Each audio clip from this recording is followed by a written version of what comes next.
Hello everyone, আশা করি তোমরা খুব ভালো আছো। লাইভ স্লেশনে তোমাদের অনেক অনেক স্বাগত। আজ সোমবার সারাটা দিন কি করছি না করছি সবটাই তোমাদের সাথে শেয়ার করতে থাকবো, তো পুরো ভিডিওটা দেখতে থাকো।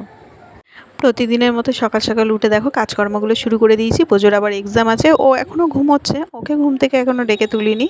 তো আজ দিয়ে কিন্তু মেন যে রিটেন এক্সামগুলো সেগুলো স্টার্ট হচ্ছে। এতদিন ওরাল, ড্রয়িং এইসব এক্সামগুলো হচ্ছিলো, তো আজকে দিয়ে মেন এক্সাম স্টার্ট হবে। আর আজ থেকে স্কুলের টাইমিংটাও কম, 11:30টার সময় ছুটি হয়ে যাবে। বেসিক্যালি ওদের ছুটি হয়েছে 1:30টার সময়, কিন্তু আজকে থেকে 11:30টায় ছুটি হয়ে যাবে। সেই জন্য আর টিফিন করার কোনো তাড়াহুড়ো নেই, শুধু খাবারটা করবো, একটু সেদ্ধ ভাত করবো, করে ওকে খাইয়ে দেবো। আর দেখো রাত্রেবেলা, আগের দিন রাত্রেবেলা মানে চিরতা ভিজিয়ে রেখেছিলাম। অনেক দিন তেতো খাওয়া হয়নি, বোজোকেও খাওয়ানো হয়নি, তাই ভাবলাম যে না, চিরতাটা মনে করে আজকে ভিজিয়েই রাখি, মানে কালকের কথা বলছি। তো কালকে রাত্রেবেলা ভিজিয়ে রেখেছিলাম, তো চলো সবাইকে একটু একটু করে দেবো। শুধু শ্বশুরমশাই খান না, মনস তো একদম তেতো খেতে চায় না, কিন্তু ওকে আমি জোর জবরদস্তিই দিই। কিন্তু এসব খেতে যে বেশি সমস্যা করবে, মানে বোঝোর কথা বলছি, ও কিন্তু এসব খেতে একটুও সমস্যা করে না। ও ছোটোবেলা থেকেই তেতো হোক, মিষ্টি হোক, টক হোক, যা কিছু হোক, মানে শুধু খাইয়ে দিলে পরে দিব্যি খেয়ে নেয়, কোনো জিনিস নিয়ে বায়না করে না। এই একটা খুব মানে আমার সুবিধা। আর দেখো না কি স্মার্টলিভাবে খেয়ে নিচ্ছে, কোনো অসুবিধা করবে না। কিন্তু মনোজকে যখন দেবো, ও খেয়ে এমন মুখের অঙ্গি ভঙ্গিমা করতে থাকবে, মানে পাশে যে থাকবে সে দেখে হাসতে হাসতে একদম পেটের খিল ধরে যাবে, এমন করতে থাকে। তো কিছুক্ষণ পর আবার ফিরে আসলাম। এখন কটা আখরোট আর একটু কিশমিশ দিয়ে দিই, বোঝো খেতে থাকুক। তো তারপরে সেদ্ধ ভাতটা ওদিকে বসিয়ে দিয়েছি, প্রেশার কুকারেই বসিয়ে দিই, নয়তো তো দেরি হবে। আর ওর জন্য একদম এক মুঠো মতো ভাত নিয়ে করে দিয়ে, একটুখানি আলু দিয়ে, তো ওদিকে ভাতটাও বসিয়ে দিয়েছি, ওটাও হয়ে যাবে, তারপরে খাইয়ে দেবো ওকে। আর এদিকে বোঝো তো এক্সামের জন্য বেরিয়ে গেছে, ওর বাবা নিয়ে চলে গেল। আর আজকে কিন্তু ওর বাবা আর নিয়ে আসতে পারবে না, কারণ হচ্ছে তাড়াতাড়ি যেহেতু ছুটি হবে, ওর বাবা তো দোকানে থাকবে ওই সময়। আজকে আর ওর বাবা আনতে যেতে পারবে না, আজকে ওর দাদুই নিয়ে আসবে স্কুল থেকে। তো এখন ও যেহেতু বেরিয়ে গেছে, আর প্রতিদিনের মতন ও চলে যাওয়ার পর যে ঘরের কাজগুলো থাকে সেগুলো সব এবার টুকটুক করে সেরে নিই। আর আজকে আমাদের মানে সবার জন্য জলখাবারে সেদ্ধ ভাতই করব, মানে সেদ্ধ ভাত না, ফেনা ভাত করব। আলু সেদ্ধ, ডিম সেদ্ধ আর ফেনা ভাত করতে বলেছে মনোজ। তবে আমি কিন্তু খাবো না, আমি সকালের দিকে একদম ভাত খেতে চাই না, মানে ভাত খেতে আমার ভালো লাগে না। ভাত খেয়ে না আমি কোনো কাজই করতে পারি না। ভাত খেলে পরে, এই যে দুপুরবেলা রাত্রেবেলা ভাত খাই, ভাত খেলে পরেই ব্যাস আমার যেন শরীরটা কীরকম মানে অলসতা শুরু হয়ে যায় শরীরের মধ্যে, একটা কেমন কষ্ট হয়, তখন আর কাজ করতে পারি না। সেই জন্য সকালে এখন থেকে আর ভাত খেতে চাই না। আগে বিয়ের আগে সকালবেলা ভাতই খেতাম বাপের বাড়িতে, তো সেই অভ্যাসটাই ছিল। তো শ্বশুরবাড়িতে এসেও তাই খেতাম, ভাতই খেতাম। তো এখন আবার আস্তে আস্তে না ভাত খেলে দেখি খুব কষ্ট হয় কাজ করতে, তাই ভাত খাওয়াটা সকালবেলা একদম ছেড়েই দিয়েছি। সবাই খেলে পরেও সবাইকে করে দিই, কিন্তু আমি খাই না।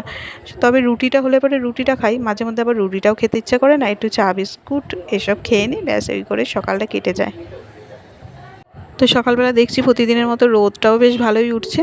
তো আজকে জামা কাপড়গুলো বের করে দিতেই হবে, আগের দিন আর দেওয়া হয়নি, পুজো বাড়িতে ছিল, ওকে পড়াতে বসাতে হয়েছে। আর তারপরে রান্নাঘরে ঢুকে গেলে একবার ওই রান্না করতে করতে যেহেতু দেরি হয়ে গেছে পড়িয়ে উঠে, তারপরে আর ইচ্ছাও করেনি যে থাক আজকে তাহলে আর দেবো না, কালকে বোঝো স্কুলে যাবে, মানে আজকের দিনের কথা বলছি, আজকে বোঝো স্কুলে যাবে, তারপরে অনেকটা টাইম পাবো, তখন রোদে দেবো। এদিকে ওপরের ঘরে নিচের ঘরের সব কাজগুলো কমপ্লিট করা হয়ে গেছে। এবার একটুখানি আদা দিয়ে চা করে নিলাম, লাল চা। আদা দিয়েই করি, লাল চা যখনই করা হয় আদা দিয়েই করা হয়। তো সবার জন্য নিয়ে নিচ্ছি, মানে আমার জন্য, শ্বশুরমশাই আর শাশুড়িমার জন্য।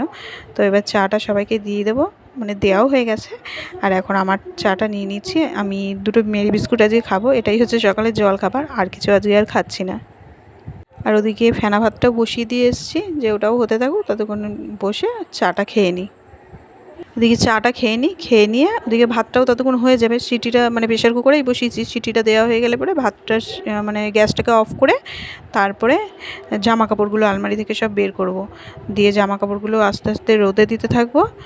আর তাহলে পরে ঠিক টাইমের মধ্যে হয়ে যাবে। আর বোঝো আজকে স্কুল থেকে তাড়াতাড়ি চলে আসবে, ও আসার আগে মোটামুটি কাজগুলো কমপ্লিট হয়ে গেলে পরে এবার ওকে স্নান করানো, খাওয়ানো, ওই কাজগুলো আবার ঠিক সময়ের মধ্যে কমপ্লিট করতে পারবো। আর আজকে জানো একটা বড় ভুল হয়ে গেছে, ভুলটা পরেই হয়েছে, এখন যে পার্টটা তোমরা দেখছো আমার পরেই ভুলটা হয়েছে সেটা জানতে পেরেছি, কিন্তু যেহেতু সাউন্ড দিচ্ছি পরে তাই তোমাদের আগেই বলে দিলাম। ভুলটা হচ্ছে আজকে যে বললাম সকালবেলা বোজোর আজকে এক্সাম আছে, তাড়াতাড়ি ছুটি হয়ে যাবে, তাই জন্য ওকে আর টিফিন করে দিইনি। রীতিমতো এর আগেও একদিন কি করেছিলাম, এরকম টিফিন করে দিয়েছিলাম তাড়াতাড়ি ছুটি হয়ে যাবে বলে, কিন্তু কোনো টিফিন দেয়নি, টিফিনটা ফিরিয়ে নিয়ে এসছে। আর ওদের 11:30টার সময় ছুটি হয়ে যাবে আর টিফিনটা দেয় হচ্ছে 12টার সময়, সেই হিসেব করে আমি টিফিনটা দিইনি ওকে। কিন্তু আজকে যেন এক্সাম হয়ে যাওয়ার পর ওদের টিফিন দিয়েছে, আর রীতিমতো ও তো টিফিন নিয়ে যায়নি। আর বেচারার এত খারাপ লেগেছে, বলছে মা জানো তো অনেকে টিফিন নিয়ে গেছে, আর ওরা সবাই টিফিন খাচ্ছিল আর আমি টিফিন পিরিয়ডে শুধু জল খেয়েছিলাম। আর শুনে এত খারাপ লাগছে মায়ের মন, তো যে ছেলেটা এরকম করে এসে বললো মা আমি শুধু জল খেয়েছিলাম, মানে এত খারাপ লেগেছে। আমি বলছি ঠিক আছে বাবা, কালকে দিয়ে তোকে টিফিন বানিয়েই দেবো আমি, আর কালকে তোর পছন্দের মানে সবচেয়ে পছন্দ করে চাউমিনটা, আমি চাউমিনই বানিয়ে দেবো কালকে। তো শুনে খুব খুশি হয়েছে। কিন্তু ওর বাবা যেই ওর মুখে শুনেছে ওরকম কথা, যে আমি শুধু জল খেয়েছিলাম টিফিন খেতে পারিনি, টিফিন দিয়েছিল তাও টিফিন খেতে পারিনি, ব্যাস ওর বাবা তো রীতিমতো পেছনে মানে লাগা, যেটাকে ইয়ার্কি ফাজলামো করা, পেছনে লেগে রাগানো, এইসব করতে একদম এক্সপার্ট। যেই শুনেছে ব্যাস বলছে এই একটা ভালো জিনিস হয়েছে, হ্যাঁ সব সময় তুই মুখে খাবার রেখে দিস তো, আর দেখ আজকে আজকে আর টিফিন পিরিয়ড মানে টিফিন হয়েছে কিন্তু তুই টিফিন নিয়ে যাসনি আর টিফিনও খেতে পারিসনি, ঠিক হয়েছে বলে তো খুব হাসাহাসি করছে, এই করছে, পেছনে লাগছে, আর ও তো খুব রেগে যাচ্ছে। এই হয়েছে আজকে একটা ঘটনা, মানে আমারই ভুল হয়েছে, একটা এমন ভুল করলাম ছেলেটা কিছু খেয়ে আসতে পারলো না।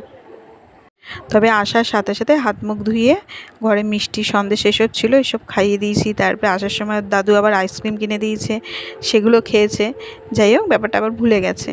তো দেখো রীতিমতো এদিকে রান্না আজকে কি করছি, চিংড়ি মাছ ছিল অল্প একটু, আগের দিন যে গঙ্গার চিংড়িগুলো ছিল কিছুটা রেখে দিয়েছিলাম, ওই চিংড়িটা দিয়ে আর অর্ধেক লাউ সে কবে দিয়ে ফ্রিজের মধ্যে রাখা ছিল, করাই হচ্ছিল না, তো এই লাউটা চিংড়ি মাছটা দিয়ে করে ফেললাম। আর ওদিকে মনোজ আজকে বাজার থেকে নিয়ে এসেছি ইলিশ মাছ, আর ইলিশ মাছটা করব। আর হচ্ছে আগের দিন মা ওই চাল কুমড়ো শাকের সাথে আবার গাছ থেকে অনেকগুলো আম দিয়ে গেছিলো পেড়ে, মানে দোফালা গাছ আছে আমাদের ওই বাড়িতে, তো কাঁচা আম দিয়ে গেছিলো, কাঁচা আমটা দিয়ে চাটনি করব। আর এই দেখো ইলিশ মাছটাও বেশ বসিয়ে দিয়েছি, আর এখানে সর্ষে বাটা দিয়ে একটু দই দিয়ে পোস্ত বাটাতে সর্ষে বাটাটা একদম অল্প করে দিয়েছি, খুব গ্যাস অম্বল হচ্ছে কয়েকদিন ধরে, তাই একদম সামান্য দিয়েছি, আর পোস্তটা একটু বেশি করে দিয়েছি, আর দই দিয়েছি।